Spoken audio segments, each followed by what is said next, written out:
व्यक्तिगत रूप से एक तरह से गाली दी गई। तो कुछ भी हमने अपनी प्रतिक्रिया व्यक्त की, मेरा मन आहत हुआ, क्योंकि नीतीश कुमार जी का और उपेंद्र कुशवाहा का डीएनए एक है। मुझको लगता है वह बयान और ज़्यादा आहत करने वाला है कि हमारे नेता को सरेआम इस तरह से कोई गाली दे, यह मुझको बर्दाश्त नहीं हो। देखिए, हमको जो कहना था हमने कहा, क्योंकि जो बातें हमारे नेता के बारे में कही गई, पॉलिटिकल रूप से कोई किसी की आलोचना कर सकता है, उस पर विचार अलग से हो सकता है कि गठबंधन में रहकर उस तरह से आलोचना हो कि नहीं हो, यह एक पॉलिसी मैटर हो सकता है। लेकिन व्यक्तिगत रूप से एक तरह से गाली दी गई और इस गाली के बारे में जो कुछ भी हमने अपनी प्रतिक्रिया व्यक्त की, मेरा मन आहत हुआ। और सिर्फ मेरा ही मन आहत नहीं हुआ, बल्कि लाखों करोड़ों लोग जो नीतीश कुमार जी में आस्था रखते हैं, विश्वास रखते हैं, उनके संघर्षों में सहायक रहे हैं, उनकी भावना आहत हुई है। और उसको देखते हुए हमको जो कुछ कहना था हमने कहा। उसके बाद जो प्रतिक्रिया में आरजेडी की ओर से आधिकारिक रूप से जो बयान आया है, मुझको लगता है वह बयान और ज़्यादा आहत करने वाला है।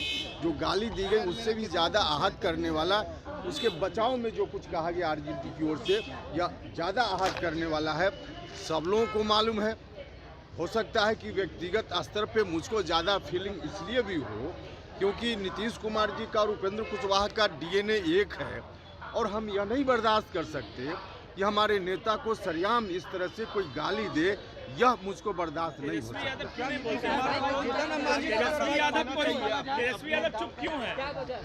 बाकी कौन क्या कर रहे हैं आप उनसे पूछ लीजिए।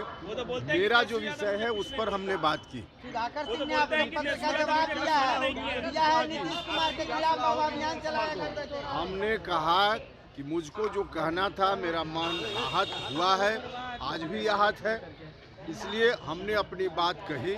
उन्होंने जो आधिकारिक रूप से आरजेडी की ओर से जो कुछ भी कहा, उस पर भी हमने कहा कि उस बयान ने और ज़्यादा आहत किया।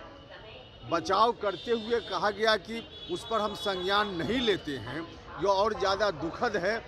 इससे ज़्यादा मेरी अभी तत्काल कोई प्रतिक्रिया करनी चाहिए। आरजेडी को सुधाकर सिंह पर कार्रवाई करनी चाहिए। अब क्या करना चाहिए, नहीं करना चाहिए, हमने अपनी पूरी बात कर दी। हमने पार्टी लाइन को दोहरा रहे हैं। हमने कहा है यह बात मुझको कम से कम कन्विंसिंग नहीं लग रही है कि किसी व्यक्ति विशेष की निजी राय है, इसलिए उस पर पार्टी संज्ञान नहीं लेगी। यह मुझको कन्विंसिंग नहीं है। हम फिर दोहराते हैं कि हो सकता है कि इसका कारण नीतीश कुमार जी और उपेंद्र कुशवाहा का डीएनए एक है, इसलिए भी ऐसा हो सकता है फीलिंग मुझको। लेकिन जो कुछ भी हमको कहना था हमने कह दिया।